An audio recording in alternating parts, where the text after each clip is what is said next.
The show was titled Father Knows Best, but no one knew the horrifying truth about Lauren Chapin's mother. Behind the smile of America's happiest kitten was a terrified child, daily ridiculed for her looks by her birth mother and treated solely as a living ATM.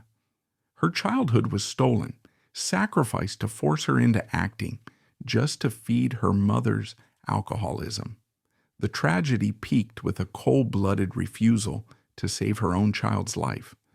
When Lauren attempted suicide and desperately needed psychiatric care, her mother, rich off Lauren's earnings, callously refused to pay the hospital bill, telling her to deal with it alone.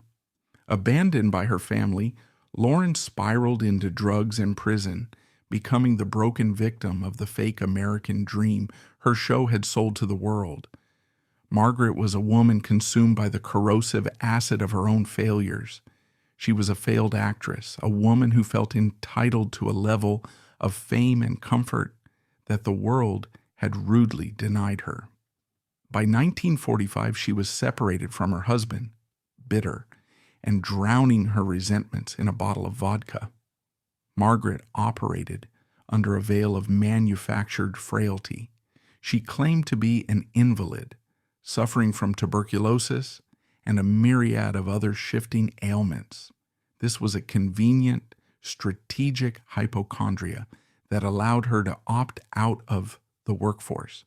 She refused to hold a job, yet she demanded a lifestyle of middle-class comfort. How does an unemployed single mother in the 1940s maintain a household and a drinking habit? Margaret had a retirement plan. She had children.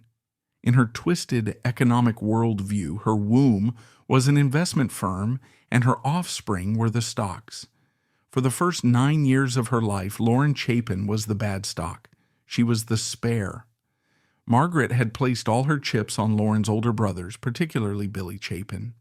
Billy was the golden boy, the talented one, the one Margaret groomed, pampered, and protected.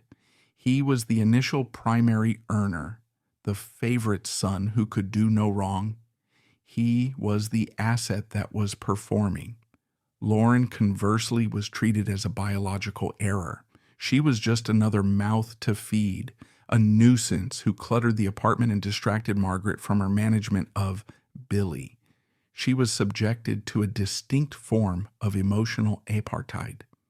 While Billy was kept close, Lauren was shipped off to strict boarding schools or dumped on relatives for months at a time.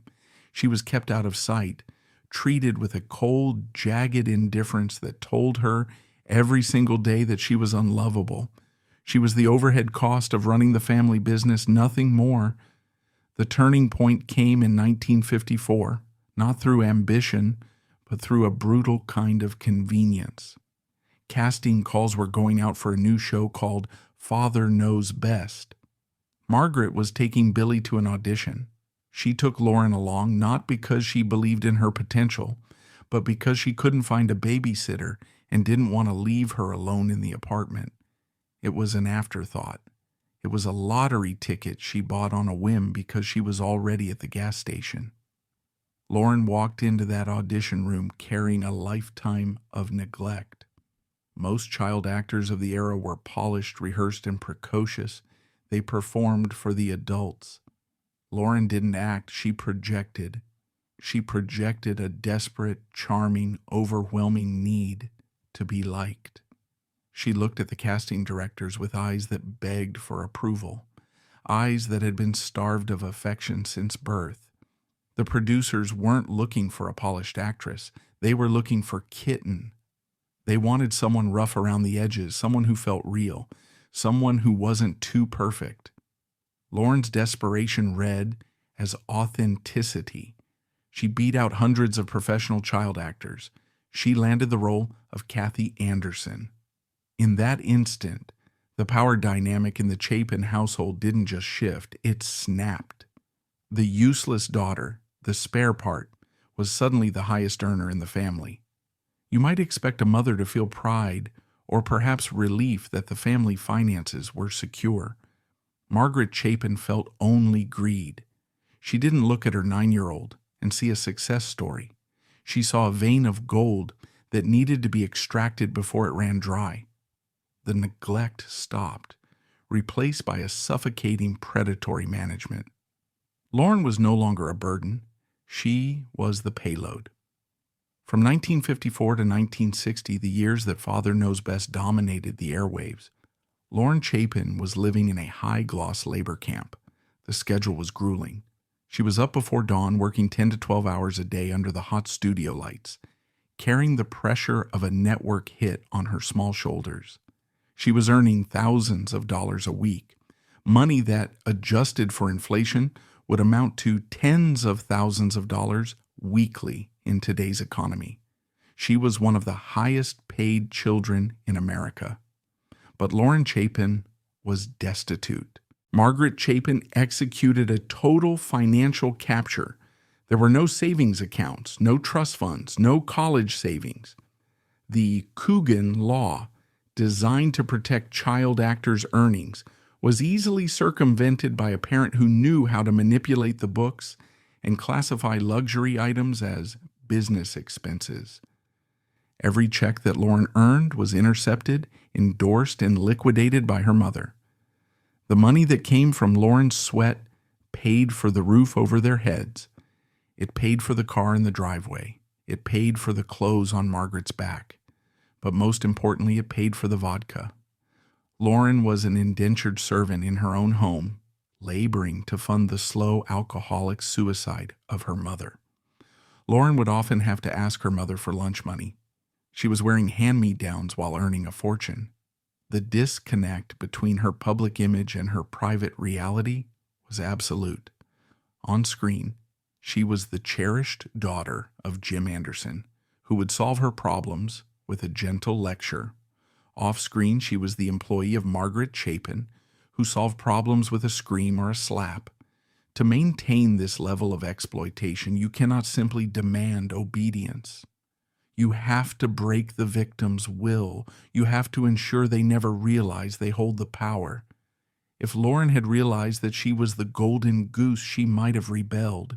She might have demanded better treatment. So Margaret waged a war on her daughter's self-esteem. She needed Lauren to believe she was worthless. The ritual was sadistic and routine. Margaret would stand the little girl in front of a mirror. She would grip Lauren's shoulders and force her to look at her own reflection. Then she would begin the dissection. She would call her a fat little pig. She would mock her stick-like eyebrows. She would sneer at her teeth, which she claimed were rotting and ugly. She drilled a terrifying narrative into Lauren's developing brain. You are ugly. You are talentless. The only reason people pretend to like you is because you are on TV. Without me, without this job, you are garbage. You are nothing. This is gaslighting in its purest, most destructive form. Lauren, a child seeking a mother's love, internalized it. She believed her mother was the truth teller and the adoring fans were the liars. She worked harder, desperate to buy the one thing her money couldn't purchase, her mother's approval. But approval was not for sale. Margaret offered only conditional tolerance, dependent entirely on the next paycheck. The moment Lauren stepped out of line, the mirror ritual would return. The abuse wasn't limited to words. Margaret was clever. She knew that physical marks on Lauren's face or arms would cause problems at the studio. The makeup department would ask questions. The producers might intervene. Margaret needed to keep the physical abuse plausible, or at least deniable. So she outsourced the violence. She weaponized the jealousy of Lauren's older brother, Billy. As Lauren's star rose, Billy's career began to stall. He was angry, resentful, and volatile, a young man watching his useless little sister eclipse him. Margaret stoked that fire. She pitted them against each other. When Billy would lash out, beating his sister, throwing her against walls, or terrorizing her in their home, Margaret stood by. She didn't intervene. She didn't protect her daughter. Often she would laugh. She called it roughhousing. She framed it as normal sibling rivalry. In reality, it was a sanctioned enforcement of the hierarchy. It was a message sent through a proxy. You may be the star, you may pay the bills, but in this house, you are the punching bag. By the time she was 12 years old, Lauren Chapin was a prisoner of war. She was battling on 3 fronts: the grueling demands of the studio, the psychological torture of her mother, and the physical threat of her brother. She had no allies. Her father was gone. The adults on set were paid to get a performance out of her, not to ask about her home life. She was alone in the spotlight, smiling the smile that Margaret Chapin had sold, while her childhood was systematically dismantled, dollar by dollar, insult by insult. As the 1950s drew to a close, the machinery of the Chapin household was humming with a terrifying efficiency. Margaret had successfully converted her daughter into a high-yield financial instrument, and the studio had successfully marketed her as the nation's sweetheart. But this entire ecosystem was built on a single, fragile premise: that Kitten would remain a child forever. Biology, however, is the one force that Hollywood contracts cannot arrest. As the decade turned, Lauren began to grow up, and the very innocence that had been her currency became a liability. The producers saw a sitcom character aging out of her role. Margaret Chapin saw a stock market crash coming for her living room. In 1960, the guillotine finally fell on the Anderson family. Father Knows Best was canceled. To the viewing public, it was the end of a beloved era, a sentimental farewell to the family they wish they had. To the television networks, it was a cold business decision based on ratings and syndication numbers. But in the Chapin household, the cancellation was an economic apocalypse. The reliable weekly injection of cash that had sustained Margaret Chapin's indolent lifestyle for 6 years vanished overnight. The golden goose hadn't just stopped laying eggs. It was dead. For a child star, the transition from cute cherub to adolescent is a treacherous biological minefield that few navigate successfully. The industry calls it the awkward phase. Lauren Chapin was no longer the round-faced, pigtailed kitten. She was 16 years old. She had braces. She had gained weight, a natural, healthy part of female puberty that her mother treated as a moral failing and a professional disaster. The phone, which had rung constantly since 1954 with offers and accolades, fell terrifyingly silent. Margaret Chapin looked at her daughter and realized the asset had depreciated. The acting market was no longer buying what Lauren was selling. A protective, rational parent would have used this moment to pivot. They would have prioritized education, nurtured the child's identity outside of the Hollywood meat grinder, and used the accumulated savings to build a stable future. But there were no savings. Margaret had spent it all. Every residual check, every appearance fee, every weekly salary packet had been funneled into the maintenance of a lifestyle Margaret felt entitled to but refused to earn. She had no interest in nurturing a non-profitable child. If she couldn't sell Lauren's talent, Margaret decided she would sell Lauren's presence. This chapter of Lauren's life is where the definition of parenting dissolves into something legally and morally indistinguishable from trafficking. Margaret began to facilitate her teenage daughter's entry into a dark adult underworld. She encouraged Lauren to associate with older men in their 30s and 40s, men with money, men who could provide the stability and the luxury that Margaret refused to offer herself. Lauren was easy prey. She was a 16-year-old girl with a cavernous emotional void where her father should have been. She had been conditioned by the studio system to please adults, to smile, and to be compliant, and to do whatever was asked of her to secure approval. Margaret did not protect her daughter. She let men in. She took their gifts. She ignored Lauren's late nights out. If the men helped with household bills or supplies like alcohol, Margaret allowed it. She saw her daughter's connections as a way to bring in money now that her acting jobs were gone. Lauren Chapin knew she was drowning. She realized with the terrifying clarity of a trapped animal that her mother was not going to save her. Her mother was the water. In 1960, at the age of 16, Lauren did what thousands of trapped girls before her had done. She ran away into the arms of a man. She married Jerry Camino. This was not a romance in the traditional sense. It was a desperate bid for asylum. Lauren believed that any house would be safer than the Chapin apartment. She believed that marriage would grant her legal adulthood and, by extension, freedom from Margaret's suffocating control. She thought she was running toward a savior, but she was merely trading one form of captivity for another. She was wrong. She traded a psychological prison for a physical one. Jerry Camino was not a rescuer. He was another controller, a man who sensed her vulnerability and exploited it. The dynamic merely shifted from emotional exploitation to physical battery. The marriage was volatile and violent.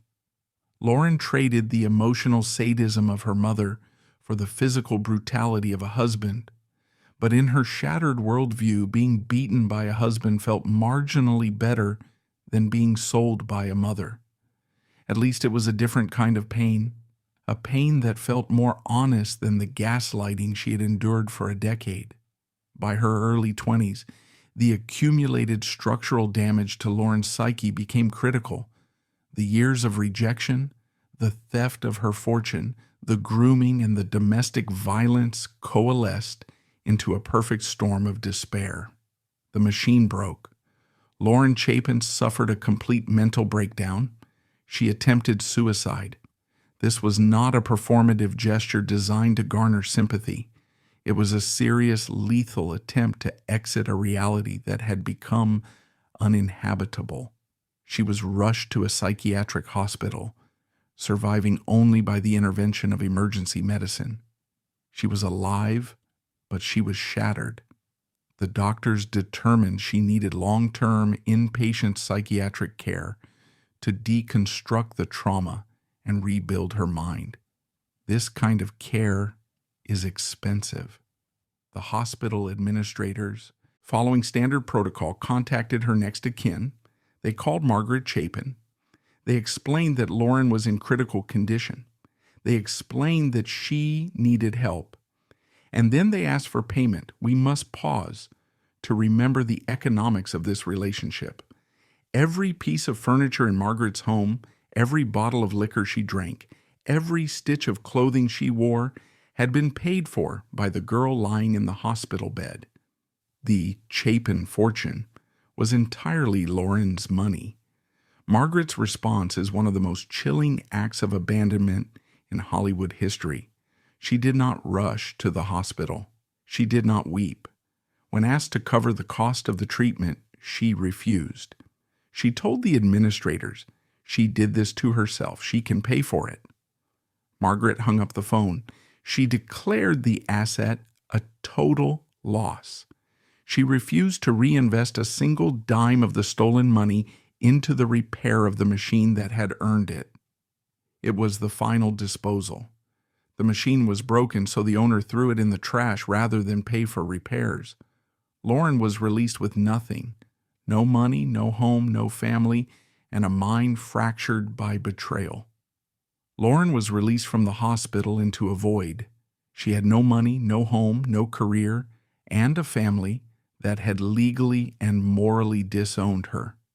She was a young woman with the resume of a child star and the trauma profile of a war victim. When you strip a human being of their identity and discard them like refuse, you create a vacuum that screams to be filled. Lauren tried to fill it with chemicals. It started with alcohol, the hereditary poison of the Chapin family. But alcohol is a slow drown, and Lauren needed oblivion. She graduated to speed to keep going, and then to heroin to make it stop. The princess of prime time became a junkie. The descent was rapid, brutal, and public. To feed a heroin habit and simply to put food in her stomach, Lauren Chapin was forced to debase herself completely. She turned to prostitution. The girl who had represented the sanctity of the American family on CBS was now walking the streets of Hollywood and San Francisco, selling her body to strangers for the price of a fix. She was arrested multiple times. She learned how to forge checks. She spent time in and out of jail. The mugshots from this era show a woman who looks decades older than her age, her face hard, her eyes dead. The media devoured her. They loved the fallen star narrative. It sold papers. They ran photos of Kitten next to photos of the addict. They judged her. They called her a train wreck, a degenerate, a failure. They looked at the symptoms, the needle, the handcuffs, and condemned her. They never paused to look at the cause. They didn't ask where the millions of dollars went. They didn't ask why a mother would abandon her child to a psych ward. They didn't ask about the system that allowed a parent to rob a child blind with the blessing of the law. They just saw a spectacle. And while the public shook their heads in judgment, Lauren Chapin was living in the gutter, enduring abusive relationships, miscarriages, and the grinding, violent poverty of the addict. Statistically, the story should have ended there. Most child stars who fall into that specific abyss never climb out. They become a brief obituary, a cautionary tale whispered in casting offices. But there was something in Lauren Chapin that Margaret hadn't been able to kill, a core of steel buried under the trauma. She was still in the fight, even if she was currently losing. Lauren Chapin had survived the physical dismantling of her career and the psychological dismantling of her home, only to fall into the chemical abyss of the 1970s.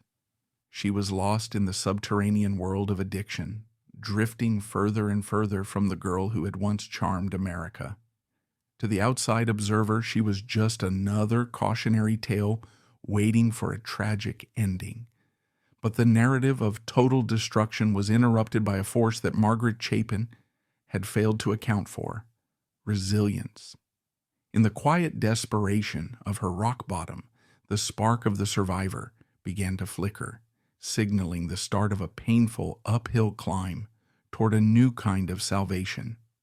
By the late 1970s, the entity known as Lauren Chapin had effectively ceased to exist in the public consciousness. In her place stood a ghost, a statistical casualty of the Hollywood machine drifting through the margins of American society. She had traversed the entire spectrum of capitalism, from the highest tax bracket of television royalty to the subterranean economy of the streets. She had been a national treasure, and now she was debris. Statistically, the narrative usually terminates at this coordinate. The mortality rate for former child stars who enter the spiral of heroin, prostitution, and incarceration is staggeringly high. The obituary is typically brief, referencing the iconic role in the troubled later years, glossing over the systemic abuse that connected the two. The industry prefers these stories to end in silence. A dead victim cannot testify against the system that destroyed them. But Lauren Chapin refused to be a footnote. The third act of her life is not a story of stardom. It is a story of agonizing, clawing reconstruction. It is the analytical account of how a human soul, dismantled by greed and neglect, managed to reassemble itself from scrap parts. Recovery is rarely a cinematic moment of clarity. It is usually a desperate gasp for air before drowning. For Lauren, the turning point did not come in a sterile, high-priced rehabilitation center in Malibu. She did not have the luxury of the celebrity rehab industrial complex, nor did she have a family willing to foot the bill. Her mother, Margaret, had long since closed the ledger on her daughter. Lauren found her cure in a radical restructuring of her spiritual reality. She turned to evangelical Christianity. To the secular or cynical observer, this might appear as a simple trading of dependencies, swapping the needle for the Bible. However, a deep psychological analysis suggests a much more profound mechanism at play. Lauren Chapin's trauma was rooted in a specific void, the absence of a protector. Her biological father had abandoned her. Her television father, Jim Anderson, was a scripted fiction who offered wisdom he could not actually provide. Her mother was a predator. She had spent 2 decades searching for a benevolent authority figure in the arms of abusive men and pimps. Religion offered her the one archetype she had been starved of, a heavenly father. This was not just theology, it was psychological replacement therapy. It provided her with a structure that her life had lacked since the cancellation of Father Knows Best. It gave her a script that didn't require her to be kitten. It offered a path to forgiveness, not necessarily for the mother who sold her, but for the self that had been sold. Finding faith is one thing, breaking a heroin addiction is another. The physical reconstruction of Lauren Chapin was a brutal, visceral process. She had to strip the toxicity from a body that had been running on chemical evasion for nearly a decade. There were no cameras to document this struggle. It was fought in anonymity, in humble apartments and church basements. She had to learn how to live without the anesthesia of drugs. She had to learn how to wake up in the morning and face the memories of the mirror rituals, the beatings, and the degradation of the streets without crumbling. During this period, Lauren worked to gain financial autonomy. She took menial jobs. She worked in healthcare. She distanced herself from the entertainment industry, viewing it not as a ladder to success, but as the scene of the crime. She was rebuilding her identity from the ground up, no longer defined by who she was on a screen, but by who she was in the quiet dignity of her own survival. As Lauren regained her strength and her clarity, a new realization began to harden within her. She realized that her silence was the greatest ally of her abuser. For decades, the narrative of the troubled child star had been framed as a personal moral failing. The public believed that kids like Lauren went wild because they were spoiled, because they had too much money and too little discipline. It was a convenient lie that absolved the parents and the studios of any responsibility. Margaret Chapin was still living comfortably, maintaining the facade of the long-suffering mother of a bad seed. Lauren realized that to be truly free, she had to break the code of omerta that governed Hollywood families. She had to blow the whistle. She decided to write a book. This was a dangerous proposition. In the 1980s, the stage mom was still largely viewed as a quirky, harmless Hollywood trope, a pushy but devoted advocate. Accusing one's mother of financial theft and emotional torture was taboo. It violated the sanctity of the very family values that Father Knows Best had preached. But Lauren was no longer the compliant little girl in pigtails. She was a survivor with a story that burned. In 1989, Lauren Chapin dropped a bomb on the American nostalgia machine. She published her autobiography, giving it the searingly ironic title, Father Does Know Best, The Lauren Chapin Story. This was not a fluffy celebrity memoir filled with amusing anecdotes about co-stars and red carpets. It was a crime report. It was a deposition. Lauren flipped the script entirely. She laid out the cold evidence of her exploitation with devastating precision. She detailed the accounting of her youth, exposing how Margaret had embezzled hundreds of thousands of dollars, leaving her daughter destitute while living in luxury. She dragged the sadistic rituals of the bathroom mirror and the verbal abuse out of the shadows and into the court of public opinion. It was no longer a private secret. It was a public record of how a mother designed her daughter's dependency. She exposed the reality that while she was playing the most beloved daughter in America, she was practically an orphan in her own home, starved of affection and treated as a walking paycheck. The book shocked the public. It forced the millions of fans who grew up watching the show to reconcile their warm, fuzzy memories of the Anderson family with the cold, jagged reality of the Chapin household. It shattered the illusion of the 1950s golden age. Lauren showed that the wholesome values projected on screen were often manufactured by people who possessed none of them. Lauren went on a media offensive. She appeared on talk shows like Geraldo and Oprah, sitting under the hot lights once again, but this time she wasn't reciting lines written by a man in a suit. She was speaking her own truth. She sat there no longer the cute kid, but a middle-aged woman with lines on her face and steel in her voice, and she pointed the finger directly at her mother. She spoke calmly about the abuse. She spoke about the prostitution. She spoke about the suicide attempts. The reaction was a mix of horror and vindication. Other former child stars who had suffered in silence saw Lauren as a breaker of chains. She gave a voice to a generation of disposable children who had been chewed up and spat out by the industry. Margaret Chapin, still alive at the time, denied the allegations. She attempted to maintain her narrative, painting Lauren as a liar and an addict. But the court of public opinion had shifted. The evidence of Lauren's life, the scars, the police record, the poverty, was too overwhelming to ignore.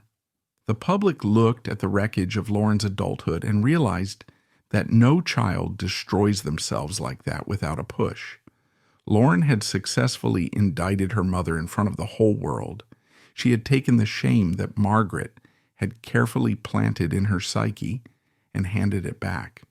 With the publication of her autobiography, Lauren Chapin had effectively broken the seal on the industry's darkest secrets. She had transformed her personal pain into a public indictment, but she soon realized that her story was not a solitary shout in the dark. It was a chorus. As she stepped into the light of advocacy, she found herself surrounded by the ghosts of her peers, a generation of TV kids who were succumbing to the same toxic forces she had narrowly escaped. Her personal victory over the past now demanded a broader confrontation with the systemic failures that were continuing to claim lives long after the cameras stopped rolling. Lauren Chapin's testimony did not exist in a vacuum. By the time her book hit the shelves in 1989, the American public was beginning to notice a horrifying pattern.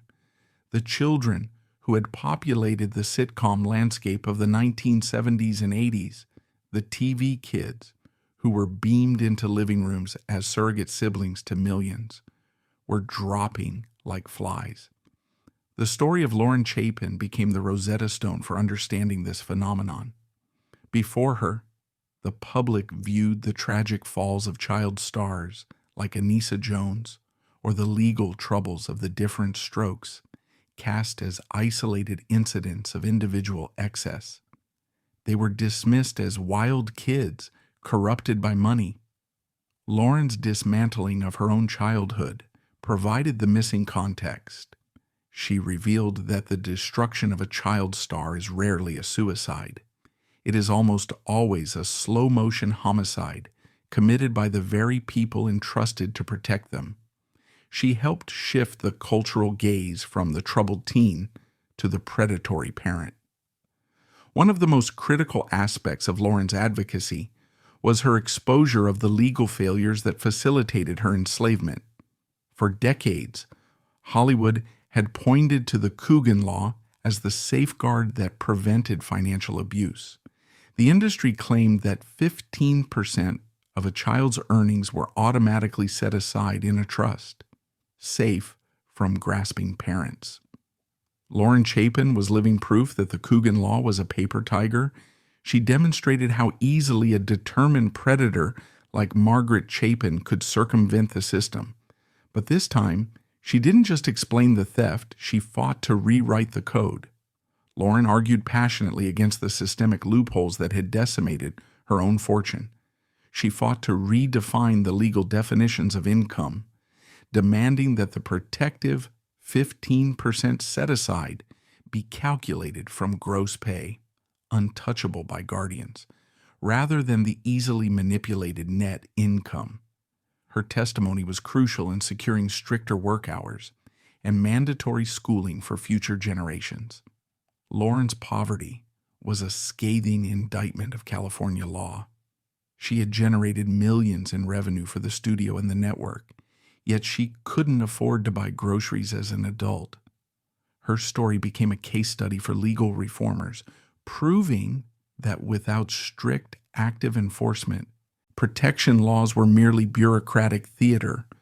The central antagonist of Lauren's life, Margaret Chapin, remained a looming shadow even as Lauren found sobriety and faith.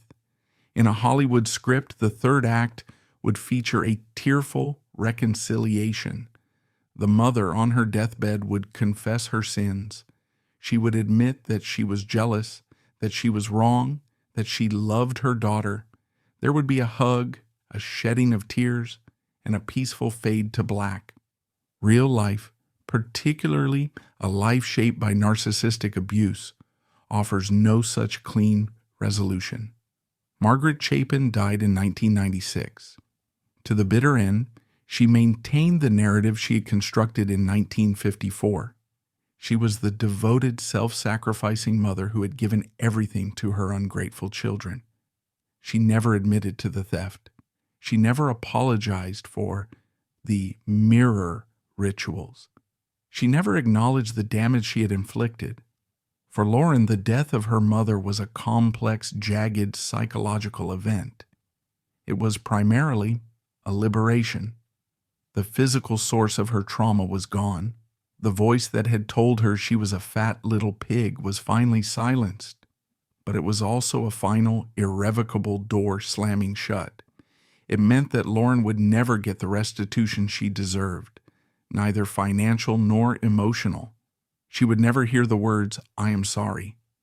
This is the final cruelty of the abusive parent. They die with the truth locked in their throats. They force the survivor to find closure in a vacuum. Lauren had to do the immense spiritual work of forgiving a woman who not only refused to ask for forgiveness, but refused to admit she needed it. She had to accept that her mother was a broken machine, incapable of producing love just as a stone is incapable of producing water. With the source of the trauma finally gone, we must turn our gaze to the one person who was supposed to be the winner, the golden child. While Lauren was the designated victim, Billy was the designated success, yet his fate serves as the tragic counterweight to her survival. The tragedy of the golden child is often more insidious than that of the scapegoat. The scapegoat learns early that the world is hostile. They develop defenses. They learn to fight. The golden child is taught that their worth is tied entirely to their performance and their mother's approval. When the applause stops, they have no armor. By the early 1960s, Billy Chapin's career was dead. The cute, sensitive boy had grown into a young man, and Hollywood, as it always does, lost interest. For Lauren, the fall was a confirmation of what she had always been told. She was garbage. But for Billy, the fall was a shattering of his entire identity. He had been told he was a genius, a star, the special one. When the phone stopped ringing, he didn't just lose a job, he lost his self. While Lauren turned her pain outward, Billy turned his inward. He succumbed to the family curse, addiction. He struggled with alcohol and drugs, drifting through life without the anchor of the studio system. He was plagued by health issues and a deep, crushing depression. The golden child had become the lost man. Margaret Chapin, seeing that her investment had failed, treated him with the same disdain she eventually showed Lauren. The moment he stopped reflecting glory back onto her, he was discarded. The analytical question is, Why did Lauren Chapin survive to rebuild her life while Billy Chapin withered? The answer lies in the nature of their trauma. Lauren knew her mother was the enemy. Even when she sought her approval, deep down she knew something was wrong. This clarity, eventually, allowed her to break away. She hit rock bottom, looked up, and realized she had to build a new foundation. Billy, however, remained entangled in the enmeshment with Margaret for much longer. He had been complicit in the abuse, which creates a paralyzing layer of guilt. He couldn't condemn his mother without condemning himself. Lauren found a new father in her faith. Billy remained an orphan. The true verdict on Lauren Chapin's life is not found in her book sales or her television appearances. It is found in her children. Lauren became a mother in the midst of her chaos, but as she stabilized, she made a vow that is the defining act of her existence. The buck stops here. She raised a son and a daughter. They were beautiful children. In Los Angeles, beautiful children are currency. Agents approached her. They said, your kids are gorgeous. Let's get them in commercials. Let's get them on a show. Lauren Chapin looked at those agents, the same breed of people who had eaten her childhood, and she said no. She denied them the industry. She denied them the fame. She denied them the money. Instead, she gave them poverty, but she gave them freedom. She gave them a mother who was present, a mother who didn't care about ratings, a mother who didn't steal their earnings. She broke the generational curse. This is the hardest work a human being can do. It requires absorbing the trauma of your ancestors and refusing to pass it on to your descendants. Lauren acted as a human shield. The abuse that had flowed from her grandmother to Margaret, and from Margaret to her and Billy, slammed into Lauren Chapin and stopped. As we close the file on the life of Lauren Chapin, the evidence leads to a singular conclusion. The 1950s American dream was not a dream. It was a production. It required human sacrifice to maintain the illusion of perfection. Kathy Kitten Anderson was the sacrifice. She was burned on the altar of the nuclear family so that millions of viewers could feel safe. But the victim refused to stay dead. Lauren Chapin is not a tragedy. She is a triumph of the human spirit over the industrial machine. She walked through the fire of exploitation, the ice of abandonment, and the dirt of addiction, and she emerged on the other side with her soul intact. She remains the inconvenience of Hollywood history. She is the stain on the pristine tablecloth of Father Knows Best. She is the reminder that behind every perfect smile on television, there is a person fighting to breathe. However, the story does not end with a passive acceptance of this injustice. As the survivors of that era reached adulthood, the isolation that had defined their pain began to fracture. Lauren Chapin was no longer just a witness to history. She became an active participant in a new movement. The realization that she was not alone sparked a shift from personal healing to collective action, leading to a brotherhood of survivors determined to claw back what had been stolen. If the 1950s was the era of the crime, the 1990s was the era of the reckoning. For decades, the survivors of the golden age of television existed in silos of silence. They were isolated by a unique form of shame. To be a former child star who had failed was viewed as a personal disgrace. They were the embarrassing relatives of the Hollywood family, hidden away in the attic while the industry celebrated its anniversaries. But shared trauma eventually creates community. The victims find each other. This chapter of the investigation focuses on the moment Lauren Chapin stopped fighting alone and joined forces with the only other people on Earth who understood the specific frequency of her pain, the other TV kids. It is the story of the formation of a resistance movement, the battle for unpaid wages, and the stark realization that the Screen Actors Guild had been complicit in the robbery. To understand Lauren's pivot from individual survivor to collective activist, we must examine the event that woke the sleeping giants. In 1990, Rusty Hamer, the brilliant child star of The Danny Thomas Show, committed suicide. He shot himself in the head in a trailer in Louisiana. He was destitute, depressed, and forgotten. Rusty's death sent a shockwave through the fraternity of former child stars. It was a mirror. Lauren Chapin looked at Rusty and saw herself. Paul Peterson, who played the son on the Donna Reed Show, looked at Rusty and saw the inevitable end of the script. Paul Peterson decided that enough was enough. He founded an organization called A Minor Consideration. Its mission was simple but revolutionary: to provide guidance, support, and financial aid to former child stars who had been chewed up by the machine. Lauren Chapin was one of the first to join. This was not just a support group, it was a union of survivors. It was the first time the TV kids organized against the TV parents. Lauren, Paul, and others like Jeannie Russell began to compare notes. They shared their accounting. They shared their stories of mirror rituals and stolen trust funds. They realized that their abuse was not anecdotal. It was systemic. They had all been robbed by the same playbook. The most damning evidence that A Minor Consideration uncovered was the issue of residuals. In the modern era, actors like the cast of Friends make millions of dollars a year solely from reruns.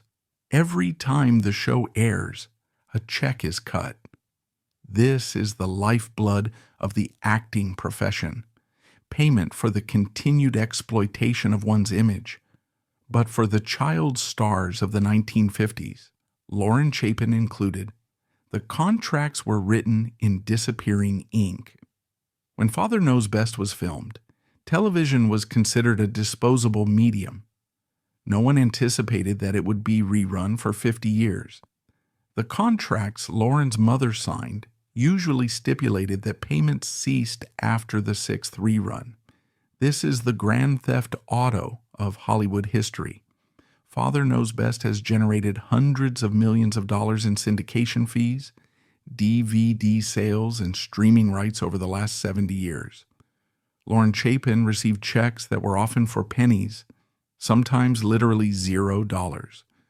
Lauren and her cohort argued a simple moral point. You are still selling our childhoods. You are still making money off my face. Why am I living in poverty? The industry's response was a legal shrug. A contract is a contract. They hid behind the statutes of limitations. They claimed that the parents had signed away the rights. This is where the analysis shifts from bad parenting to corporate malice. The studios knew the parents were incompetent or predatory. They relied on it. They drafted contracts specifically designed to exploit the ignorance of families like the Chapins. They secured the rights to a human being's image in perpetuity for the price of a used car. Lauren Chapin didn't just want money. She wanted to change the law so that the next generation wouldn't be eaten. Working with A Minor Consideration, Lauren testified and lobbied in Sacramento. She took the fight to the legislators, targeting the very loopholes her mother had exploited. It is a bitter irony. The laws that protect the kids on Disney Channel and Nickelodeon today, the laws that ensure they have tutors and trust funds, were written in the blood and tears of Lauren Chapin and her generation. They paid for those protections with their own lives. One of the most painful aspects of this era for Lauren was comparing her experience with that of her peers. Paul Peterson, her ally in this fight, had a very different experience on the Donna Reed Show. His TV mother, Donna Reed, was a fierce protector of the children on her set. She demanded they be treated well. She fought for them. Lauren had to look at that and realize it didn't have to be this way. The abuse she suffered on Father Knows Best wasn't inevitable. It was allowed. It was allowed by Robert Young. It was allowed by the producers. Seeing that other TV families had actually functioned like families highlighted the specific depravity of the Father Knows Best set. It proved that the adults in Lauren's life had made a choice to look away. Ultimately, a minor consideration became Lauren's true family. These were the only people who knew what it felt like to be world famous at 10 and discarded at 16. They knew the specific hallucination of seeing your younger self on television while you were sitting in a rehab clinic. They created a rapid response team. When a former child star was in trouble, suicidal, addicted, homeless, Lauren and Paul would get the call. They would go. They would do interventions. They would try to pull their siblings out of the fire. They couldn't save everyone. They lost Dana Plato. They lost many others. But they saved some. And in the process, Lauren Chapin found a purpose that transcended her trauma. She wasn't just a victim anymore. She was a first responder. Despite the moral victories, the financial bill remains unpaid. The Screen Actors Guild, the union that was supposed to protect Lauren, eventually gave her a Young Artist Award and acknowledged the work of a minor consideration. But they never reopened the contracts. They never cut the check for the millions of dollars in back wages. Lauren Chapin enters the final chapters of her life with a clear conscience, but an empty bank account. The industry is betting on the clock. They are waiting for the last of the 1950s kids to die so the complaints will stop. But the testimony is recorded. The audit is complete. We know who stole the money. We know who stole the childhood. And now we move to the final assessment of the damage. The legal battles and the fight for residuals brought the survivors together, creating a powerful fraternity of the damned. Yet, even as they fought for their future, they remained tethered to a past that would not die. For Lauren, the ultimate confrontation was not with the Screen Actors Guild or the ghost of her mother, but with the digital phantom that appeared on television screens every day. The final step in this investigation requires us to look at the strange, unparalleled burden of living alongside an immortal version of oneself, the eternal child who continues to smile while the woman who played her bears the scars of time. As we enter the final phase of this inquiry, we must confront the most haunting artifact in the Lauren Chapin case, the image itself. In the archives of American pop culture, Kitten Anderson is immortal. She is frozen in 1956. She is perpetually 9 years old, perpetually innocent, and perpetually safe. She exists in a digital loop of black and white perfection, available on streaming services and DVD box sets, smiling at a world that has long since curdled. But the woman who inhabited that skin, Lauren Chapin, has continued to age. She has weathered the decades, and this physical divergence between the immortal child and the mortal woman creates a unique psychological dissonance that serves as the final exhibit in our investigation. Imagine the specific psychological horror of turning on a television set in 2026 and seeing your own face, unlined and joyful, staring back at you from 70 years ago. For most of us, childhood is a memory, fading and subjective. For Lauren Chapin, childhood is a product. It is a piece of intellectual property owned by a corporation. Every time Father Knows Best airs, the lie is retold. The public sees the kitten that Margaret Chapin sold them. They see the product of the abuse, but they do not see the abuse. In her later years, Lauren has had to coexist with this ghost. She has attended autograph conventions where fans approach her with DVD covers featuring her childhood face. They want to touch the hem of the garment. They want to connect with the innocence she represented. And Lauren, with the grace of a survivor, signs the autographs. She smiles. She does not scream at them. She does not tear up the photos. This is not hypocrisy. It is a profound act of compartmentalization. Lauren has learned to separate the Kitten character from the Lauren reality. She views Kitten not as herself, but as a colleague, a little girl who worked hard, who supported her family, and who did a good job under impossible circumstances. She honors the child's labor, even as she mourns the child's suffering. The Lauren Chapin case is not an isolated historical event. It is the patient zero of a contagion that has infected Hollywood for nearly a century. In recent years, the culture has been rocked by revelations about the treatment of child stars in the 1990s and 2000s. The public reacts to these stories with shock. But if you overlay the patterns of the Chapin case onto these modern scandals, the match is identical. Just as Margaret Chapin controlled Lauren, the parents of modern stars often exert total dominance over their finances and personal lives. Just as Screen Gems overlooked Lauren's injuries, today's networks ignore star creators' misconduct to safeguard profits over well-being. Likewise, as Margaret introduced Lauren to adult influences, modern media often depicts young girls suggestively to expand viewership. Lauren Chapin's life is the Rosetta Stone for understanding these modern tragedies. She proves that the industry did not lose its way in the 2000s. It was built this way in the 1950s.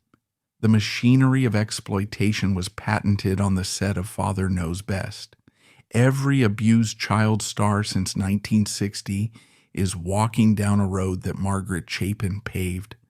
If justice is defined as the punishment of the guilty and the restitution of the victim, then there is no justice for Lauren Chapin. Margaret Chapin died unrepentant. The stolen millions were spent on vodka and rent. The studio executives faced no consequences. But if we redefine justice as the survival of the witness, then Lauren Chapin has achieved a monumental victory. The goal of the abuser is to erase the victim. Margaret Chapin tried to erase the vulnerable human child born as Lauren and replace her entirely with a synthetic compliant product known as Kitten. She sought to hollow out her daughter's true identity, strip her of her free will, and convert her existence into a silent, perpetual ATM for the family's use. She failed. Lauren Chapin is still speaking. She is still testifying. She outlived the regime by refusing to die in a gutter in the 1970s, by refusing to stay silent in the 1980s, and by refusing to be bitter in the 2000s. Lauren Chapin has enacted the ultimate revenge. She has lived a meaningful life on her own terms. This personal victory, however, requires a broader context.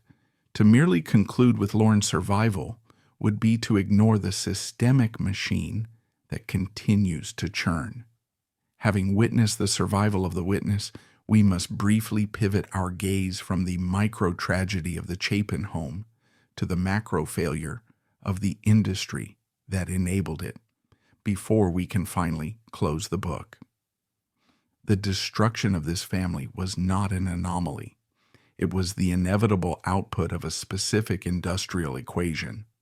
Lauren Chapin was not just the victim of a bad mother. She was the victim of a business model. In the 1950s, television was the new gold rush. Advertisers had discovered a direct pipeline into the American wallet, the family sitcom. To sell products, networks needed to present an idealized version of the American family. They needed children who were cute, compliant, and tireless. The studio system solved this problem by commodifying the child actor. They treated children like livestock, valuable for their output, but ultimately disposable once they stopped producing.